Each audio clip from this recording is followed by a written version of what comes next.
ਮੈਨੂੰ ਲੈ ਕੇ ਤਾਂ ਚਰਚਾ ਮੇਰੇ ਜਿਹੜੇ ਵਿਰੋਧੀ ਨੇ ਉਹ ਪਿਛਲੇ 5 ਸਾਲ ਤੋਂ ਲੱਗੇ ਹੋਏ ਨੇ। ਕੋਈ ਮੈਨੂੰ ਅਕਾਲੀ ਦਲ 'ਚ ਭੇਜ ਦਿੰਦਾ ਸੀ, ਇਸ ਤੋਂ ਪਹਿਲਾਂ ਵੀ ਕਾਂਗਰਸ ਵਿੱਚ ਭੇਜ ਚੁੱਕੇ ਨੇ। ਮੈਂ ਜਦੋਂ ਵੀ ਕੋਈ ਫੈਸਲਾ ਲੈਣਾ ਮੈਂ ਆਪ ਉਸ ਦਾ ਖੁਲਾਸਾ ਕਰੂੰਗਾ। ਮੋਦੀ ਸਰਕਾਰ ਦੀ ਬਹੁਤ ਸ਼ਰਮਨਾਕ ਗੱਲ ਹੈ ਕਿ ਉਹਦੇ ਦੇਸ਼ ਵਿੱਚ ਸਭ ਤੋਂ ਵੱਡਾ ਅੰਦੋਲਨ ਉੱਠਿਆ ਹੋਵੇ ਤੇ ਸਾਡੇ ਦੇਸ਼ ਦੇ ਪ੍ਰਾਈਮ ਮਿਨਿਸਟਰ ਕੋਲ, ਸਰਕਾਰ ਕੋਲ ਇੰਨਾ ਸਮਾਂ ਨਿੱਘਾ ਕਿ ਜਿਹੜੀਆਂ ਉੱਥੇ 400 ਮੌਤਾਂ ਹੋਈਆਂ ਉਹਦੇ ਬਾਰੇ ਇੱਕ ਗੱਲ ਵੀ ਜ਼ਿਕਰ ਕਰਨ, ਉਹਨਾਂ ਦੀਆਂ ਮੰਗਾਂ ਮੰਨਣ, ਉਹਨਾਂ ਨੂੰ ਬਾਇਜ਼ਤ ਤਰੀਕੇ ਨਾਲ ਆਪਣੇ ਘਰਾਂ ਵਿੱਚ ਤੋਰਨ। ਮੇਰਾ ਖਿਆਲ ਹੈ ਕਿ ਇਹਨਾਂ ਨਾਲੋਂ ਤਾਂ ਮੁਗਲ ਚੰਗੇ ਸੀਗੇ। ਘੱਟੋ ਘੱਟ ਉਹ ਇਹ ਤਾਂ ਕਹਿੰਦੇ ਸੀਗੇ ਕਿ ਅਸੀਂ ਤਾਨਾਸ਼ਾਹ ਹਾਂ, ਅਸੀਂ ਵੋਟਾਂ ਨੂੰ ਕੋਈ ਜਵਾਬ, ਵੋਟਰਾਂ ਨੂੰ ਜਵਾਬ ਦੇਣੀ ਲੋਕਾਂ ਨੂੰ, ਕਿਉਂਕਿ ਅਸੀਂ ਵੋਟਾਂ ਨਹੀਂ ਲਈਆਂ। ਸਾਡੇ ਲੀਡਰ ਤਾਂ ਵੋਟਾਂ ਲੈ ਕੇ ਤੇ ਪੜਦਾ ਇੱਕ ਦਿਖਾਵਾ, ਜਮਹੂਰੀਅਤ ਦਾ ਢੋਂਗ ਰਚਦੇ ਨੇ ਤੇ ਹੈਗੇ ਨੇ ਅਸਲ ਵਿੱਚ ਅੰਦਰੋਂ ਤਾਨਾਸ਼ਾਹ। ਹਲਕਾ ਭੁਲੱਥ ਤੋਂ ਵਿਧਾਇਕ ਸੁਖਪਾਲ ਸਿੰਘ ਖਹਿਰਾ ਨੇ ਕੇਂਦਰ ਦੀ ਮੋਦੀ ਸਰਕਾਰ ਨੂੰ ਨਿਸ਼ਾਨੇ ਤੇ ਲਿਆ ਹੈ। ਖਹਿਰਾ ਨੇ ਕਿਸਾਨ ਅੰਦੋਲਨ ਤੇ ਆਪਣਾ ਪ੍ਰਤੀਕਰਮ ਦਿੰਦਿਆਂ ਕਿਹਾ ਕਿ ਕੇਂਦਰ ਦੀ ਮੋਦੀ ਸਰਕਾਰ ਨਾਲੋਂ ਤਾਂ ਮੁਗਲ ਚੰਗੇ ਸਨ। ਸਾਡੇ ਲੀਡਰ ਲੋਕਾਂ ਤੋਂ ਵੋਟਾਂ ਲੈ ਕੇ ਜਮਹੂਰੀਅਤ ਦਾ ਵਿਖਾਵਾ ਕਰਦੇ ਨੇ ਪਰ ਅੰਦਰੋਂ ਤਾਨਾਸ਼ਾਹ ਨੇ। ਖਹਿਰਾ ਨੇ ਵੈਕਸੀਨ ਨੂੰ ਲੈ ਕੇ ਵੀ ਸਰਕਾਰ ਦੀ ਕਾਰਗੁਜ਼ਾਰੀ ਤੇ ਸਵਾਲ ਚੁੱਕੇ ਨੇ। ਸਾਡੇ ਜਿਹੜੇ ਆਪਣੀ ਪਾਰਟੀ ਦੇ ਕਾਰਕੁਨ ਸੀ ਮਾਝੇ ਦੇ ਖਾਸ ਤੌਰ ਤੇ ਜਾਂ ਅੰਮ੍ਰਿਤਸਰ ਦੇ, ਉਹਨਾਂ ਨੂੰ ਮਿਲਣ ਵਾਸਤੇ ਆਏ ਸੀ। ਉਹਨਾਂ ਨਾਲ ਗੱਲਬਾਤ, ਉਹਨਾਂ ਦੇ ਨਾਲ ਪੋਲੀਟੀਕਲ ਡਿਸਕਸ਼ਨ, 2022 ਦੀਆਂ ਇਲੈਕਸ਼ਨਾਂ ਨੇੜੇ ਆ ਰਹੀਆਂ, ਉਹਦੇ ਨਾਲ ਵਾਰਤਾਲਾਪ ਕਰਨ ਵਾਸਤੇ ਆਏ ਸੀ। ਸਰ ਤੁਸੀਂ ਕਾਂਗਰਸ 'ਚ ਜਾ ਰਹੇ ਹੋ, ਚਰਚਾ ਚੱਲ ਰਹੀ ਹੈ ਜੀ। ਮੈਨੂੰ ਲੈ ਕੇ ਤਾਂ ਚਰਚਾ ਮੇਰੇ ਜਿਹੜੇ ਵਿਰੋਧੀ ਨੇ ਉਹ ਪਿਛਲੇ 5 ਸਾਲ ਤੋਂ ਲੱਗੇ ਹੋਏ ਨੇ। ਮੇਰੇ ਖਿਆਲ ਉਨੀਆਂ ਪਾਰਟੀਆਂ ਨੇ ਜਿੰਨੀਆਂ ਮੇਰੇ ਬਾਰੇ ਉਹਨਾਂ ਨੇ ਚਰਚਾਵਾਂ ਕਰਤੀਆਂ। ਕੋਈ ਮੈਨੂੰ ਕਦੀ ਬੀਜੇਪੀ 'ਚ ਭੇਜ ਦਿੰਦਾ ਸੀ, ਕੋਈ ਮੈਨੂੰ ਅਕਾਲੀ ਦਲ 'ਚ ਭੇਜ ਦਿੰਦਾ ਸੀ, ਇਸ ਤੋਂ ਪਹਿਲਾਂ ਵੀ ਕਾਂਗਰਸ ਵਿੱਚ ਭੇਜ ਚੁੱਕੇ ਨੇ।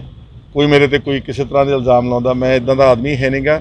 ਮੈਂ ਜਦੋਂ ਵੀ ਕੋਈ ਫੈਸਲਾ ਲੈਣਾ ਮੈਂ ਆਪ ਉਸ ਦਾ ਖੁਲਾਸਾ ਕਰੂੰਗਾ ਔਰ ਮੈਂ ਸੋਚ ਵਿਚਾਰ ਕੇ ਆਪਣੇ ਸਾਰੇ ਦੋਸਤਾਂ ਮਿੱਤਰਾਂ ਨਾਲ ਪੰਜਾਬ ਦੇ ਵਿੱਚ ਰਾਏ ਕਰਕੇ ਕਰੂੰਗਾ। ਲੁਕ ਛਿਪ ਕੇ ਕਰਨ ਵਾਲਾ ਕੰਮ ਨਹੀਂਗਾ ਇਹ। ਕਾਂਗਰਸ ਪਾਰਟੀ ਦੇ ਵਿੱਚ ਕਾਫੀ ਪਾਰਟ ਪਈ ਹੈ। ਕੈਪਟਨ ਮਨਿੰਦਰ ਸਿੰਘ ਵੱਲੋਂ ਅਤੇ ਨਵਜੋਤ ਸਿੰਘ ਸਿੱਧੂ ਵੱਲੋਂ ਇੱਕ ਦੂਜੇ ਦੇ ਸਵਾਲ ਚੁੱਕੇ ਰਹੇ, ਉਹਨੂੰ ਕਿੱਦਾਂ ਦੇਖਦੇ ਹੋ? ਦੇਖੋ, ਇਹ ਕਾਂਗਰਸ ਦਾ ਆਪਣਾ ਇੱਕ ਅੰਦਰੂਨੀ ਮਾਮਲਾ ਨਾ, ਉਹਦੇ 'ਚ ਮੈਂ ਕਿਸੇ ਹੋਰ ਪਾਰਟੀ ਦੇ ਵਿੱਚ ਜਾ ਕੇ ਦਖਲ ਦੇ ਕੇ ਮੈਂ ਉਹਦੇ ਬਾਰੇ ਕੀ ਕਹਿ ਸਕਦਾ। ਇਹਦੇ ਬਾਰੇ ਤਾਂ ਜਿਹੜੇ ਰੈਲੇਵੈਂਟ ਆਦਮੀ ਨੇ, ਜਿਹੜੇ ਉਸ ਪਾਰਟੀ ਵਿੱਚ ਇਸ ਵਕਤ ਹਾਜ਼ਰ ਨੇ, ਉਹੀ ਦੱਸ ਸਕਦੇ ਨੇ। ਤੁਹਾਨੂੰ ਨਹੀਂ ਲੱਗਦਾ ਕਿ ਕਾਂਗਰਸ ਨੂੰ ਆਪਣਾ ਕਪਤਾਨ ਬਦਲ ਦੇਣਾ ਚਾਹੀਦਾ ਹੈ? ਮੈਂ ਕੌਣ ਹੁੰਨਾ ਇੱਦਾਂ ਇਸ ਤਰ੍ਹਾਂ ਦੀ ਗੱਲ ਕਹਿਣ ਵਾਲਾ ਜੀ। ਮੈਂ ਉਸ ਪਾਰਟੀ ਦਾ ਹਲੇ ਮੁੱਢਲਾ ਮੈਂਬਰ ਵੀ ਨਹੀਂ ਗਾ ਸੀ, ਜਾਂ ਕੋਈ ਮੇਰਾ ਪਾਰਟੀ ਨਾਲ ਕੋਈ ਇਸ ਵਕਤ ਕੋਈ ਲੈਣ ਦੇਣ ਨਹੀਂ ਗਾ। ਉਹ ਕੀ ਕਰਦੇ ਨੇ, ਕੌਣ ਕੀ ਫੈਸਲਾ ਲੈਂਦੇ ਨੇ, ਇਹ ਸਾਰਾ ਉਹਦੇ ਬਾਰੇ ਮੈਂ ਕੁਝ ਇਸ ਤਰ੍ਹਾਂ ਦੀ ਗੱਲ ਨਹੀਂ ਕਰ ਸਕਦਾ। ਕਿਸਾਨਾਂ ਵੱਲੋਂ ਜੋ ਕਾਲਾ ਦਿਵਸ ਮਨਾਇਆ ਗਿਆ, ਕਿੱਦਾਂ ਦੇਖਦੇ?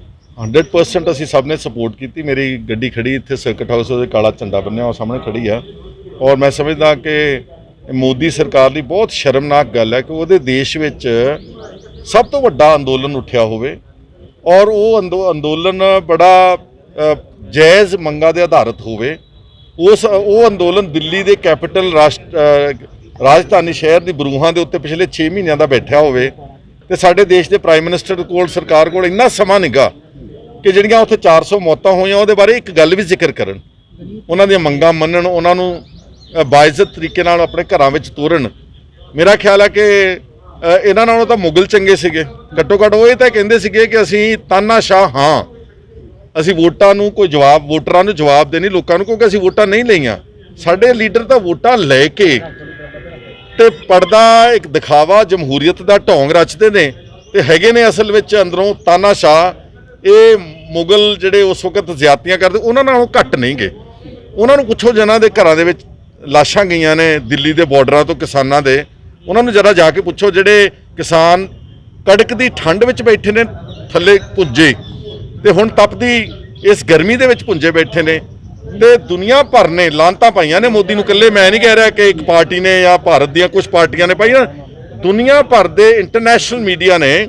ਪਿਛਲੇ ਦਿਨੀ ਵਾਸ਼ਿੰਗਟਨ ਪੋਸਟ ਵਿੱਚ, ਸਭ ਤੋਂ ਵੱਡੀ ਅਖਬਾਰ ਹੈ ਅਮਰੀਕਾ ਦੀ, ਉਹਦੇ 'ਚ ਇੱਕ ਨਾ ਫਰੰਟ ਪੇਜ ਉਹਨਾਂ ਨੇ ਮਗਰਮੱਛ ਦੀ ਫੋਟੋ ਲਾਈ ਤੇ ਉਹਨਾਂ ਨੇ ਕਿਹਾ ਮਗਰਮੱਛ ਤਾਂ ਉਦੋਂ ਹੰਝੂ ਵਹਾਉਂਦਾ ਜਦੋਂ ਉਹਦੇ ਬੱਚੇ ਮਰਦੇ ਨੇ ਜਾਂ ਉਹਨੂੰ ਮੌਤ ਦਿਸਦੀ ਆ। ਤੇ ਮੋਦੀ ਜਿਹੜਾ ਹੈਗਾ ਇਹ ਮਗਰਮੱਛ ਦੇ ਹੰਝੂ ਵਹਾ ਰਿਹਾ। ਜਿਹੜੀ ਕਹਾਵਤ ਬਣੀ ਨਾ ਕਿ ਜਦੋਂ ਤੁਸੀਂ ਫਰਜ਼ੀ ਰੋਣਾ ਹੁੰਦਾ ਉਦੋਂ ਤੁਸੀਂ ਉਹਨੂੰ ਕਹਿੰਦੇ ਮਗਰਮੱਛ ਦੇ ਹੰਝੂ ਰੋਣਾ। ਇਹ ਤਾਂ ਮਗਰਮੱਛਾਂ ਨੂੰ ਵੀ ਮਾਤ ਦੇ ਗਏ ਨੇ।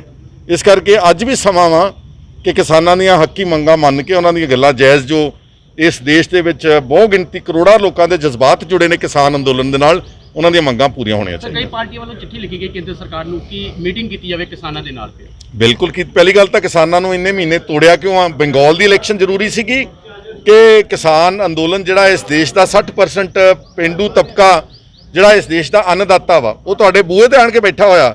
ਤੁਹਾਨੂੰ ਬੰਗਾਲ ਦੀਆਂ ਤੇ ਆਪਣੇ ਪੌਂਡੀਚੇਰੀ ਦੀਆਂ ਇਲੈਕਸ਼ਨਾਂ ਤੇ ਕੇਰਲਾ ਦੀਆਂ ਚੋਣਾਂ ਜ਼ਿਆਦਾ ਪਿਆਰੀਆਂ ਨੇ। ਗੱਲਬਾਤ ਕਦੀ ਵੀ ਤੋੜਨੀ ਨਹੀਂ ਸੀ ਚਾਹੀਦੀ, ਭਾਵੇਂ ਕਿੱਡੇ ਹੀ ਉਹਦੇ 'ਚ ਡਿਫਰੈਂਸ ਆਫ ਓਪੀਨੀਅਨ ਹੋਣ, ਗੱਲਬਾਤ ਜਾਰੀ ਰਹਿਣੀ ਚਾਹੀਦੀ ਸੀਗੀ। ਔਰ ਹੁਣ ਵੀ ਉਹਨਾਂ ਨੂੰ ਗੱਲਬਾਤ ਰਾਹੀਂ ਇਸ ਮਸਲੇ ਦਾ ਛੇਤੀ ਤੋਂ ਛੇਤੀ ਫੈਸਲਾ ਕਰਨਾ ਚਾਹੀਦਾ ਵਾ। ਤਿੰਨੇ ਕਾਨੂੰਨ ਕਾਲੇ ਰੱਦ ਹੋਣੇ ਚਾਹੀਦੇ ਆ। ਇਲੈਕਟ੍ਰਿਸਿਟੀ ਅਮੈਂਡਮੈਂਟ ਬਿੱਲ 2020 ਵਾਪਸ ਹੋਣਾ ਚਾਹੀਦਾ।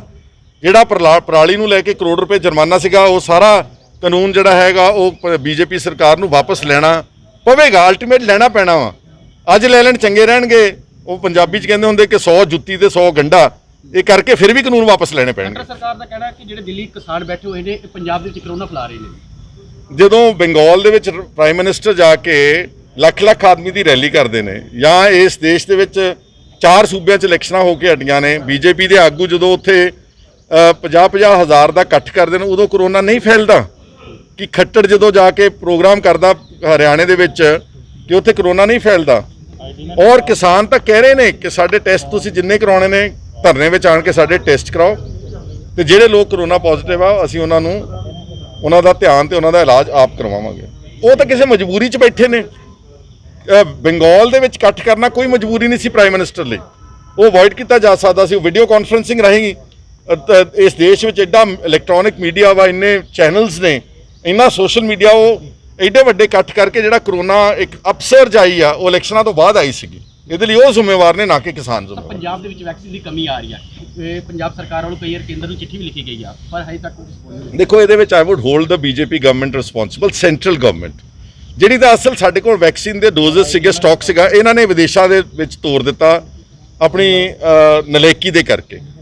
ਅੱਜ ਹੁਣ ਸਟੇਟਾਂ ਨੂੰ ਕਿਹਾ ਜਾ ਰਿਹਾ ਕਿ ਤੁਸੀਂ ਆਪਣੇ ਲੈਵਲ ਦੇ ਉੱਤੇ ਗਲੋਬਲ ਟੈਂਡਰਸ ਫਲੋਟ ਕਰਕੇ ਤੁਸੀਂ ਵੈਕਸੀਨ ਅਰੇਂਜ ਕਰਾਓ, ਤੇ ਜਿਹੜੀ ਸੈਂਟਰ ਆ ਉਹ ਵੈਕਸੀਨ ਆਪਣੀਆਂ ਸਟੇਟਾਂ ਨੂੰ ਅੰਤਰ ਨਾ ਦੇ ਰਹੀ ਆ। ਬੀਜੇਪੀ ਰੂਲਡ ਸਟੇਟਸ ਨੂੰ ਹੋਰ ਤਰ੍ਹਾਂ ਦੇ ਰਹੀ ਆ, ਨਾਨ ਬੀਜੇਪੀ ਸਟੇਟਸ ਨੂੰ ਹੋਰ ਤਰ੍ਹਾਂ ਦੇ ਰਹੀ। ਇਹ ਪਹਿਲੀ ਵਾਰ ਦੇਖਿਆ ਕਿ ਕੇਂਦਰ ਦੀ ਸਰਕਾਰ ਈਵਨ ਇਸ ਤਰ੍ਹਾਂ ਦੀ ਮਹਾਮਾਰੀ ਦੇ ਵਿੱਚ, ਤਰਸਯੋਗ ਹਾਲਾਤਾਂ ਦੇ ਵਿੱਚ ਵੀ ਲੋਕਾਂ ਨੂੰ ਅੱਧ ਵਾਟੇ ਜਿਹੜਾ ਛੱਡਿਆ ਵਾ। ਇਹਦੇ ਲਈ ਵੈਕਸੀਨ ਦੀ ਅਗਰ ਸ਼ਾਰਟੇਜ ਆ, ਉਹਦੇ ਲਈ ਸਕੁਅਰਲੀ ਰਿਸਪੌਂਸਿਬਲ ਬੀਜੇਪੀ ਦੀ ਗਵਰਨਮੈਂਟ ਹੈ। ਸਰ, ਇਹ ਇਸ ਟਾਈਮ ਦੀ ਕਰੋਨਾ ਦੀ ਮਹਾਮਾਰੀ ਦੇ ਵਿੱਚ ਪਾਰਟੀਆਂ ਨੇ, ਸਿਆਸੀ ਪਾਰਟੀਆਂ ਛੱਡ ਕੇ ਕਰੋਨਾ ਦੀ ਮਹਾਮਾਰੀ ਦੇ ਵਿੱਚ ਲੋਕਾਂ ਦਾ ਸਹਿਯੋਗ ਕਰਨਾ ਚਾਹੀਦਾ, ਪਰ ਹਰ ਇੱਕ ਪਾਰਟੀ ਆਪਣਾ ਜਿਹੜਾ ਬਿਆਨਬਾਜ਼ੀ ਕਰ ਰਹੀ ਹੈ ਜੀ ਕਰੋਨਾ ਮਹਾਮਾਰੀ। ਦੇਖੋ, ਅਸੂਲਨ ਤਾਂ ਜਿਹੜਾ ਇਹ ਇੱਕ ਨੈਸ਼ਨਲ ਟ੍ਰੈਜੇਡੀ ਹੈ ਜੀ, ਔਰ ਇਹਦੇ ਤੇ ਗਵਰਨਮੈਂਟ ਆਫ ਇੰਡੀਆ ਨੂੰ ਘੱਟੋ ਘੱਟ ਹੈਲਥ ਐਮਰਜੈਂਸੀ ਡਿਕਲੇਅਰ ਕਰ ਦੇਣੀ ਚਾਹੀਦੀ ਸੀ। ਔਰ ਜਿਹੜੇ ਫੈਸਲੇ ਸਰਕਾਰਾਂ ਨੇ ਲਏ ਲੋਕਡਾਊਨ ਦੇ, ਚਾਹੇ ਨੈਸ਼ਨਲ ਲੈਵਲ ਤੇ ਚਾਹੇ ਸਟੇਟ ਲੈਵਲ, ਉਹਨਾਂ ਦੀ 100% ਪਾਲਣਾ ਹੋਣੀ ਚਾਹੀਦੀ ਸੀ। ਪਰ ਇਸ ਦੇਸ਼ ਵਿੱਚ ਇੱਕ ਨੁਕਸ ਹੈ ਕਿ ਜਿਹੜੇ ਕਾਨੂੰਨ ਬਣਾਉਂਦੇ ਨੇ ਸਭ ਤੋਂ ਪਹਿਲਾਂ ਉਹੀ ਤਾਂ ਤੋੜਦੇ ਸੀ। ਜਦੋਂ ਪ੍ਰਾਈਮ ਮਿਨਿਸਟਰ ਨੇ, ਬੀਜੇਪੀ ਨੇ ਜਾਂ ਦੂਜੇ ਆਗੂਆਂ ਨੇ ਵੱਡੀਆਂ ਰੈਲੀਆਂ ਕਰਕੇ ਤੁਹਾਨੂੰ ਕਹਿੰਦੇ ਨੇ ਕਿ ਤੁਸੀਂ 20 ਬੰਦਿਆਂ ਤੋਂ ਜ਼ਿਆਦਾ ਨਹੀਂ ਇਕੱਠੇ ਹੋ ਸਕਦੇ, ਆਪ 20,000 ਦਾ ਇਕੱਠ ਕਰਦੇ ਨੇ। ਇਸ ਕਰਕੇ ਜਿੱਥੇ ਕਾਨੂੰਨ ਸਰਕਾਰਾਂ ਦੇ ਬੰਦੇ ਬੈਠੇ ਆਪ ਤੋੜਦੇ ਨੇ, ਉੱਥੇ ਫਿਰ ਥੱਲੇ ਲੋਕਾਂ ਨੂੰ ਕੀ ਯਕੀਨ ਦਿਵਾਉਣਗੇ? ਤਾਈਓ ਕਿਸੇ ਵੀ ਸਰਕਾਰ ਦੇ ਹੁਕਮਾਂ ਦੀ ਪਾਲਣਾ ਜੈਨੂਅਨਲੀ ਨਹੀਂ ਥੱਲੇ ਹੋ ਰਹੀ, ਕਿਉਂਕਿ ਲੋਕਾਂ ਨੂੰ ਪਤਾ ਵਾ ਕਿ ਇਹ ਸਾਰੇ ਕਾਨੂੰਨ ਤੇ ਅਸੂਲ ਤੇ ਗਾਈਡਲਾਈਨਸ ਇਹ ਫਰਜ਼ੀ ਬਣਾਈਆਂ। ਸ਼ਾਇਦ ਇੰਡੀਆ ਵਿੱਚ ਇਹ ਜਿਹੜੀ ਸੈਕੰਡ ਵੇਵ ਆਫ ਕੋਵਿਡ-19 ਹੈ, ਐਡੇ ਭਾਰੀ ਤਰੀਕੇ ਤੇ ਇੰਨੀਆਂ ਮੌਤਾਂ ਨਹੀਂ ਸੀ ਹੋਣੀਆਂ ਅਗਰ ਸਾਡੀ ਦੇਸ਼ ਦੀ ਲੀਡਰਸ਼ਿਪ ਦੂਰਅੰਦੇਸ਼ੀ ਨਾਲ ਚੱਲਦੀ। ਸਾਰੇ ਮੀਡੀਆ ਨੇ, ਬਾਹਰੋਂ ਵਿਦੇਸ਼ਾਂ 'ਚੋਂ ਲੋਕਾਂ ਨੇ ਕਿਹਾ ਕਿ ਇਹਨਾਂ ਨੇ ਕਾਲ ਵਿੱਚ ਇਹ ਸਾਰੇ ਜਿਹੜੇ ਕਦਮ ਚੱਕੇ, ਔਰ ਉਹਦੇ ਕਰਕੇ ਦੁਬਾਰਾ ਸੈਕੰਡ ਵੇਵ ਨੇ ਬਹੁਤ ਵੱਡੇ ਪੱਧਰ 5-5 ਹਜ਼ਾਰ ਮੌਤਾਂ ਹੋਈਆਂ ਨੇ। ਇਹ ਉਹ ਨੇ ਜਿਹੜੀਆਂ ਰਿਪੋਰਟਡ ਨੇ। ਲੈਟ ਮੀ ਟੈਲ ਯੂ, ਬਹੁਤ ਸਾਰਾ ਇਸ ਦੇਸ਼ ਦਾ ਪਿੰਡੂ ਹਿੱਸਾ ਇਹੋ ਜਿਹਾ ਜਿੱਥੇ ਅਨਰਿਪੋਰਟਡ ਡੈਥਸ ਹੋਈਆਂ ਨੇ, ਜਿਹੜੇ ਕੇਸ ਜਿੱਥੇ ਟੈਸਟਿੰਗ ਹੀ ਨਹੀਂ ਕਿਤੇ ਹੋਈ, ਜਿੱਥੇ ਕਰੋਨਾ ਦੇ ਕਰਕੇ ਲੋਕਾਂ ਦੇ ਕੋਲ ਕੋਈ ਸਕੋਪ ਹੀ ਨਹੀਂ ਸੀਗਾ ਕਿ ਆਪਣੇ ਮਰੀਜ਼ ਨੂੰ ਕਿਸੇ ਹਸਪਤਾਲ ਲੈ ਜਾਣ। ਤੁਸੀਂ ਦੇਖਿਆ ਜਦੋਂ ਪੂਰੇ ਪੀਕ ਤੇ ਆਇਆ ਤੇ ਨਾ ਮੰਜੇ ਸੀਗੇ, ਨਾ ਆਕਸੀਜਨ ਸੀ, ਨਾ ਨਰਸਾਂ ਸੀ, ਨਾ ਡਾਕਟਰ ਸੀ। ਸਾਡੇ ਕੋਲ ਇੱਦਾਂ ਦੇ ਸਾਧਨ ਹੀ ਹੈ ਨਹੀਂ ਸੀ। ਇਸ ਕਰਕੇ ਜਿਹੜੇ ਦੂਰ ਦਰਾਜ ਇਲਾਕੇ ਨੇ ਭਾਰਤ ਦੇ, ਜਿਹੜੇ ਪੇਂਡੂ ਇਲਾਕੇ ਨੇ, ਮੇਰਾ ਇਹ ਮੰਨਣਾ ਕਿ ਇਹਦੇ 'ਚ ਮੌਤਾਂ ਇਹਦੇ ਨਾਲ ਕਈ ਗੁਣਾ ਜ਼ਿਆਦਾ ਹੋਈਆਂ, ਤੇ ਕਰੋਨਾ ਕੋਵਿਡ ਦੇ ਕੇਸਿਸ ਭਾਰਤ ਵਿੱਚ ਇਹਦੇ ਨਾਲ ਕਈ ਗੁਣਾ ਜ਼ਿਆਦਾ। They are all under reported because of the failure of the government at all levels. Sir, ਜ਼ਿੰਮੇਵਾਰ ਕਿਹਨੂੰ ਸਮਝ ਰਹੇ ਹੋ? ਦੇਖੋ, ਪੰਜਾਬ ਸਰਕਾਰ ਵੱਲੋਂ ਕਿਹਾ ਗਿਆ ਕਿ ਪੂਰੀ ਸਾਡੀ ਤਿਆਰੀ ਹੈ। ਦੇਖੋ, ਜਿਹੜਾ ਕੋਵਿਡ ਵਾਲੇ ਕ੍ਰਾਈਸਿਸ ਵਿੱਚ it's a national failure. It's basically a national. ਜਦੋਂ ਮੈਂ ਕਹਿੰਦਾ ਉਹਦੇ 'ਚ ਗਵਰਨਮੈਂਟ ਆਫ ਇੰਡੀਆ ਵੀ ਆਉਂਦੇ, ਉਹਦੇ ਸੂਬਿਆਂ ਦੀਆਂ ਸਰਕਾਰਾਂ ਦਾ ਵੀ ਰੋਲ ਆਉਂਦਾ। It's a national ultimate disaster and national failure. They could have dealt with it in much better way.